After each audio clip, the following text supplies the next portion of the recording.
Chinese characters, the transition from traditional to simplified. Chinese is an ideographic language.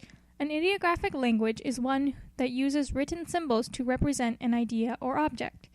In the Chinese language, parts of a character tell the story. For example, in China, sons are preferred over daughters. Hao means good. The character is composed of two parts, the left part meaning woman and the right part meaning son. Therefore, Hao is an extremely important character because it symbolizes a woman with her son. Jia means home. The character is composed of two parts, the top meaning house and the bottom meaning pig. So homes are the house that we, the pigs, live under. A more direct example of the ideographic nature of the Chinese language is given by the character Wang. This character means net and also looks like a net.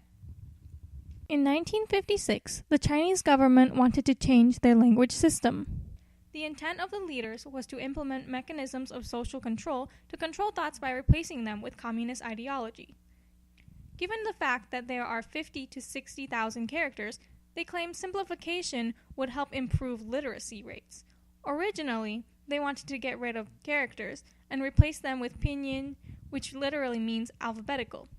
Pinyin is a romanized form for the characters, meaning a letter system is used instead of a character system. For example, instead of these characters, it would be replaced by these letters.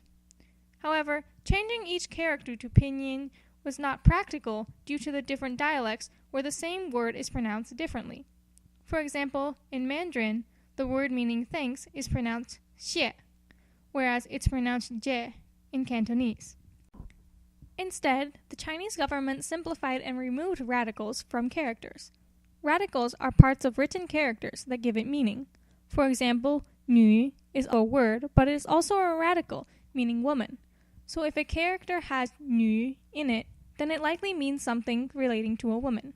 Mama, jie jie, and mei mei mean mother, older sister, and younger sister.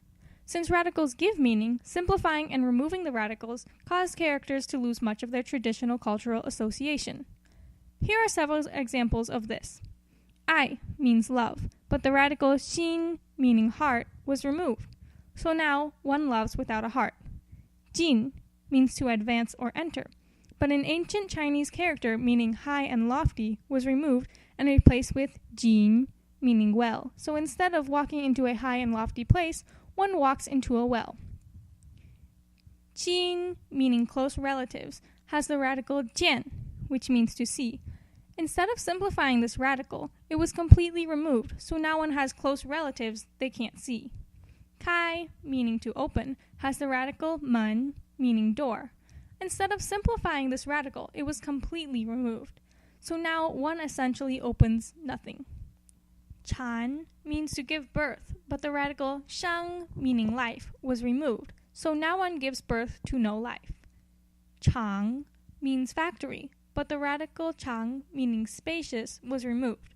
So now a factory is simply empty on the inside. The shift to simplified characters was a little bit difficult for those who knew only the traditional characters. Aside from simplifying and removing radicals, some characters were altered to a point where they didn't even make sense. For example, Dao means to guide. Through simplifying Dao, the character Dao, meaning direction, wasn't simplified. Instead, it was replaced with Yi, which by itself means absolutely nothing. So now one guides with no direction. Mai means to buy. The bottom part of the character is Bei, which means shell. In ancient times, shells were used for trade as a currency. Through simplifying Mai, Bei was replaced with Tou, which means head. Now, Mai makes absolutely no sense. The same thing happened to Mai, which means sell. Unfortunately for the Chinese government, creating simplified characters didn't support communist ideology. Less than 10% of traditional characters were simplified. Through the transition, countries of the Chinese speech community were separated. China began to use simplified characters, but Taiwan continued to use traditional characters. Those who knew only the simplified characters have extreme difficulty writing in traditional form. They also have difficulty reading ancient texts. In addition, those who only know simplified characters are limited as to what they can read on a day-to-day basis. In Taiwan, Hong Kong, Singapore, and Malaysia, traditional characters are still used.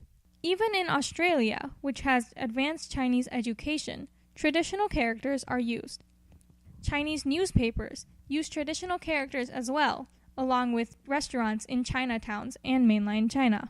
Although simplified characters have become very international, some scholars in mainland China want to switch back to the full use of traditional characters. Traditional characters have no way of being completely replaced by any means because they hold 5,000 years of history. Transitioning from traditional to simplified characters began to disconnect people from their culture and roots. According to Lily Chen, a Taiwanese who knows both traditional and simplified characters, it's good to know both forms, but the character shift caused a loss of beauty in calligraphy because there aren't as many strokes. Since the new characters have distorted meaning, their ideographic nature doesn't hold as strong, which also influences the views of the Chinese speech community. This supports the Sapir-Whorf hypothesis that says one's language shapes their perception and views of the world. The character shifts are also a good example that demonstrate the holistic nature of culture.